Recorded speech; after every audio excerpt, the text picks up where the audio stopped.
মুস্তাফিজের অবমাননা হয়েছে দেখে পুরা বাংলাদেশ রুখে দাঁড়িয়েছি। তো সেখানে আপনার বাংলাদেশ ক্রিকেট বোর্ডের একজন পরিচালক পুরা বাংলাদেশের সমস্ত ক্রিকেটারদেরকে মানে জন্য অবমাননাজনক যে মন্তব্য করেছেন, অপমানজনক যে মন্তব্য করেছেন, আমি একজন ক্রিকেট ফ্যান হিসেবে বলি, আমার কাছে খুবই দায়িত্বহীন মনে হয়েছে এটা। আমাদের এখন গ্লোবালি এই মেসেজ দেওয়া প্রয়োজন, আমরা সবাই ঐক্যবদ্ধ একটা জাতি, ক্রিকেট বোর্ড, ক্রিকেটার, ক্রিকেট আমোদী, আমরা সবাই ঐক্যবদ্ধ একটা জাতি, আমরা দেশের মর্যাদার প্রশ্নে ঐক্যবদ্ধ রয়েছি।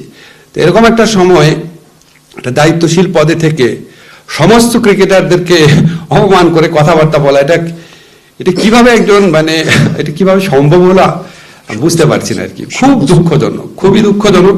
যাই হোক, এটা ক্রিকেট বোর্ডের ইন্টারনাল ব্যাপার, তারা ব্যবস্থা নেবে। আর রাস্তাঘাট আটকে রাখা, আপনাকে কি বলবো, আমাদের মনে হয় 16 মাসে 2000, 16 মাসের মধ্যে 2000 আন্দোলন হয়েছে রাস্তাতে।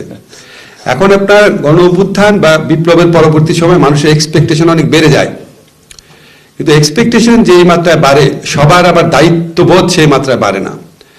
এখন যদি মনে করা হয় ধরেন এই সরকার তো আপনার আমাদের সরকার, আমরা যা বলবো তাই শুনবে, এটা ঠিক আছে, কিন্তু আপনি একটা আন্দোলন করতে গিয়ে কত মানুষের যে কষ্ট হচ্ছে। আজকে একটা পত্রিকায় ছবি দিলাম, একটা ভাই পা নাই, উনি ক্রাচে ভর করে অনেক দূর পর্যন্ত আসছে।